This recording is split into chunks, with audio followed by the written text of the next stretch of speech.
Hi guys, this is Misala from Misala Day. Okay, so yesterday we spoke about why you should stop just doing it, and I was like, oh, I don't know. At the end of the video, I'm like, I'm not sure what today's video is gonna be about, but I just ended the video now, and I'm like, let me talk to you guys about my biggest regret. Let me tell you guys my story. Okay, so let's get started. Get yourself a cup of tea. I don't do tea, but get yourself water, coffee. Just get comfortable. Basically, that's what I'm trying to say. And before I get started, I help you turn your passion to profits. And if you're ready to do that, but you're like, okay, what's my passion? What's my idea? I don't know what my passion is. Or I'm still trying to figure out what my business idea is, but I want to start a business, right? Because I'm not gonna convince you to start a business. I want you to make that decision yourself that I am ready to start a business. Then I've got a free mini book for you. It's not mini, it's packed with value. I've got a free ebook for you. Okay.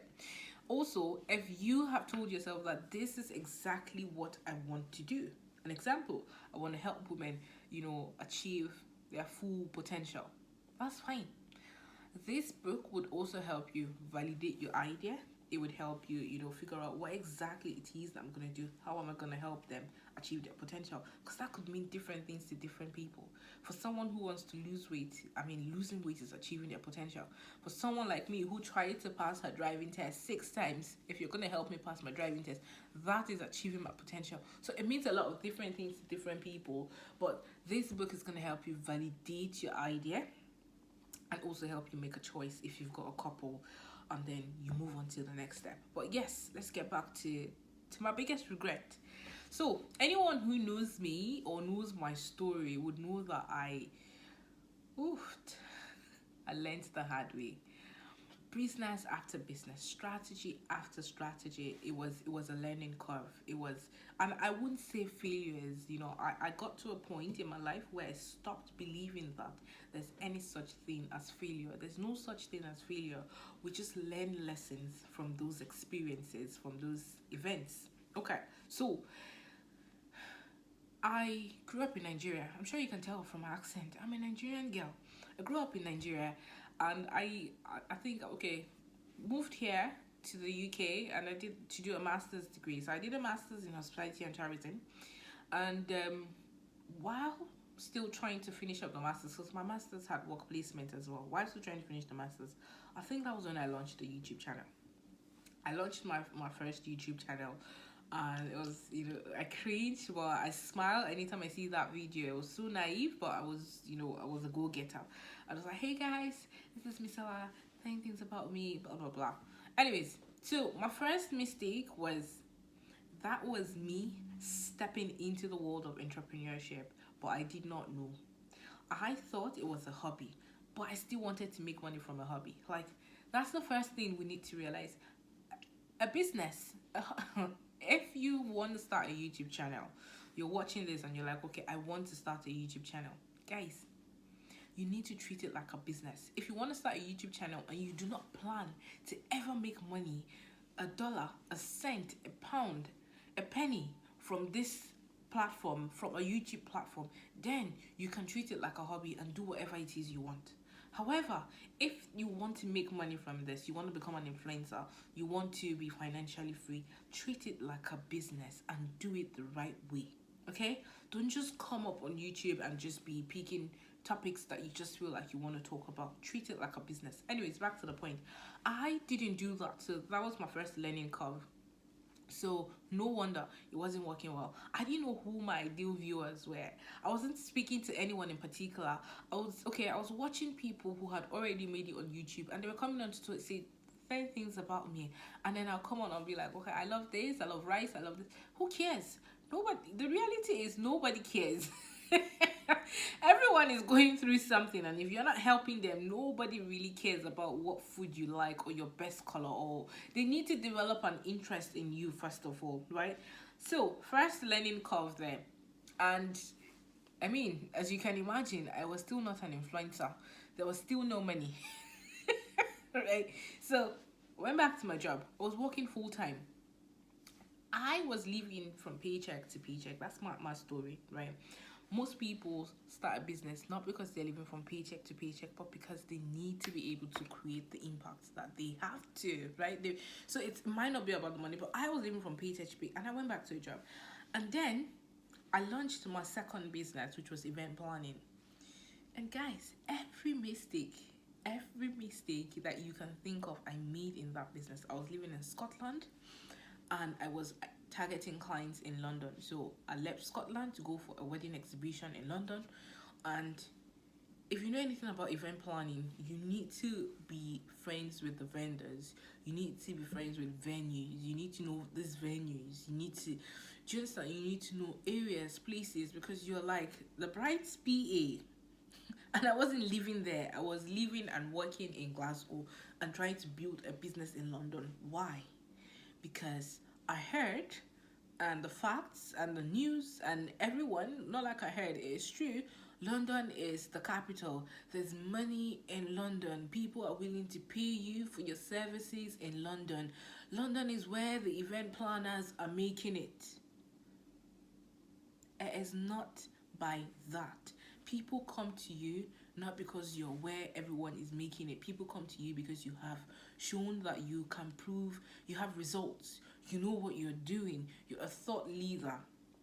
I didn't know these things, right? Another thing I was doing, my marketing, there was no marketing budget. So I was, talking to this person. It was just word of mouth. It works, but how effective is it? Then another thing I was doing was my money mindset was wrong. There was no money mindset there at all. It was just scarcity. So I was like, okay, I mean, if anybody wants to pay me even a pound, I will do it. And I started approaching people, and I'll be like, okay, let me plan your event for free. Legit, I did this. I was approaching everybody and like, let me plan your event for free. Let me plan your wedding for free so that I can build testimonials. Give me a testimonial. That is wrong. Like, it's the worst strategy ever, right? People do not come to you because you reduced your price or because it is cheap. People come to you because you're helping them to solve a problem, and you've proved to them that you can get them out of that problem.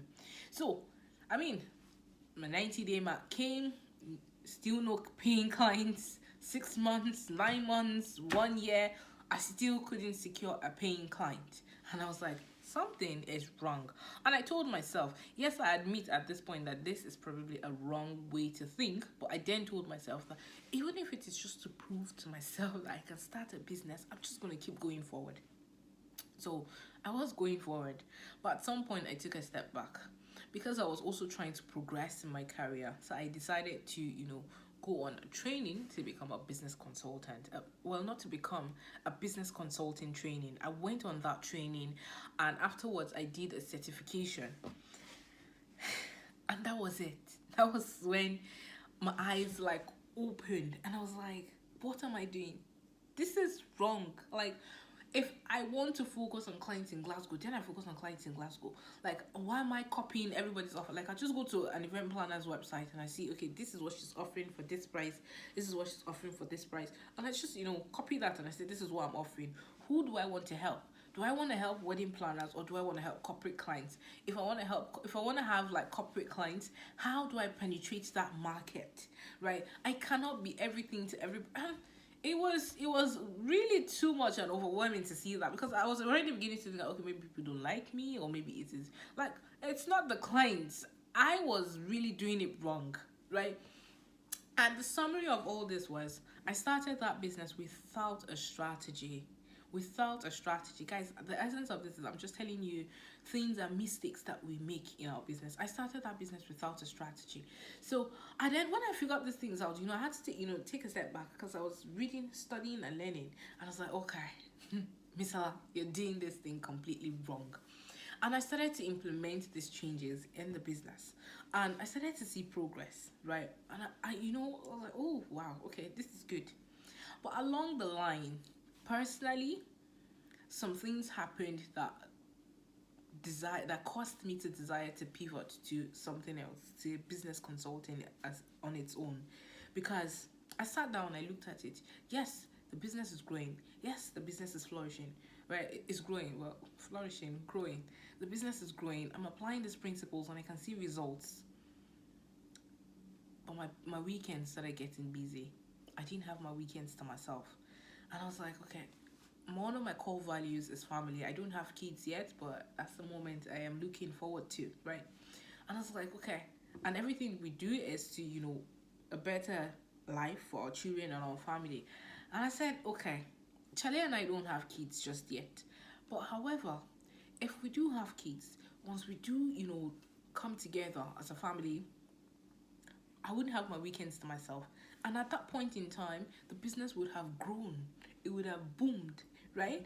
And no matter how good you are, no matter how many people you have as a member of staff, right? As members of staff, there is a limit to how many events you can plan. There's only 365 days a year. In the UK, there's like low time and high time, peak and off peak times. You're just one person. You cannot be in more than one event at the same time. Well, you can manage two, but you would be seriously down by the next day. I mean, weddings don't happen every day. So there was already a limitation, and I don't like limitations. I love freedom. So my first idea was I was like, how do I do this? I wanted to create an app.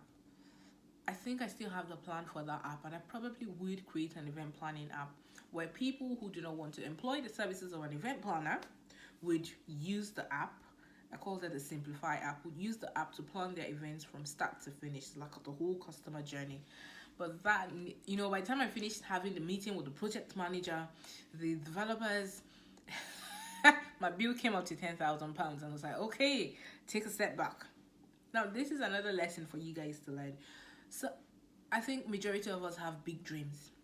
One of my clients walked up to me and she's like, I want to set up like a conference. I want to host a conference for Afro hair care. We'll have exhibitions, sponsorships. That is capital intensive, right?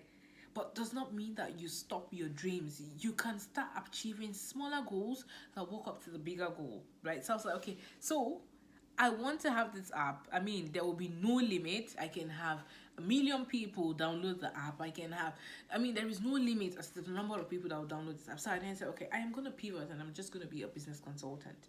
And I want to help women start their businesses the right way. Once the app idea was like, okay, I need money for this. So I moved on to, being a business consultant.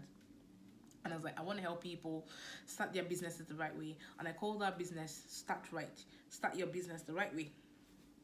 Guys, I went on, I designed, the logo. I designed 3 logos, sent it to family and friends to help me pick the right one.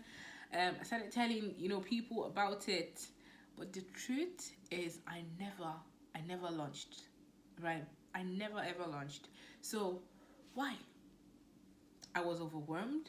By the time I finished creating the logo, I bought the domain name. I was creating the website. So I was already at the back end creating the website. Beyond that, I did not know what to do. I was overwhelmed. And I also gave into, self-doubt, fear, unbelief in myself. And then I also had, people tell me that, okay, well, you need, more years of experience. And I never launched. Now, that idea sat there in my head, my G drive, on my laptop for 2 years. 2 years, and I did not do anything with that idea. And then I went for a conference, and I mistakenly went for that conference, that business coaching conference with my auntie. And I only remember smashing through a light, emphasis on the light, right? Smashing through a piece of wood. And at that point, I think what that signified for me was breaking through barriers. And then that started the journey for me to start working on my mindset and doing the inner work. Slowly, it was a slow journey. I began to realize that I am the architect of my own fortunes and misfortune, right? I am the one limiting myself. I'm the one in my head, right? I am the one telling myself a story that I have to have 10 years experience. I have to be this. I have to be that. Meanwhile, there are people waiting on me. So guys, people are waiting on you because every business is solving a problem. So people are going through that problem now and they have been aligned for you to provide that solution. And we're sitting on ourselves and we're scared and we're worried, forgetting the fact that it is no longer about us, it's about those people. So I began to do the inner work.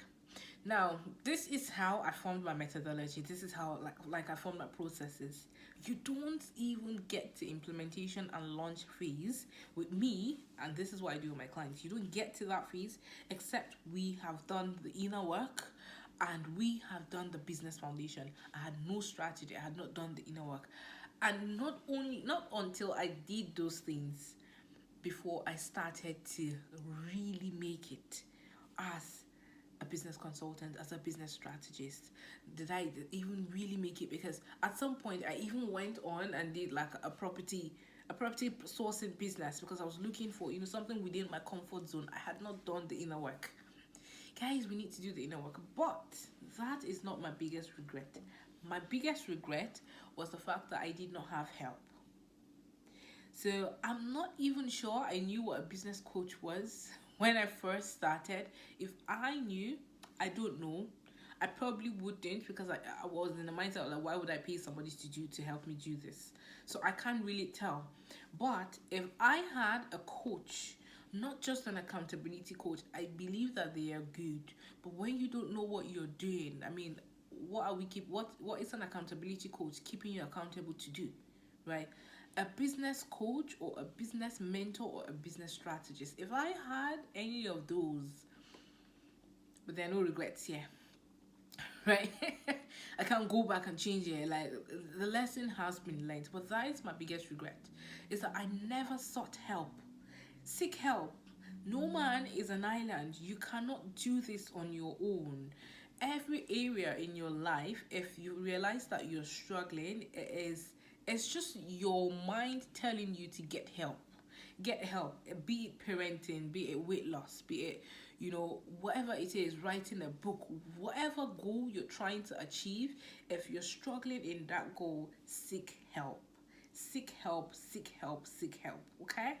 So I hope my story was really helpful. I hope it was really helpful to you guys.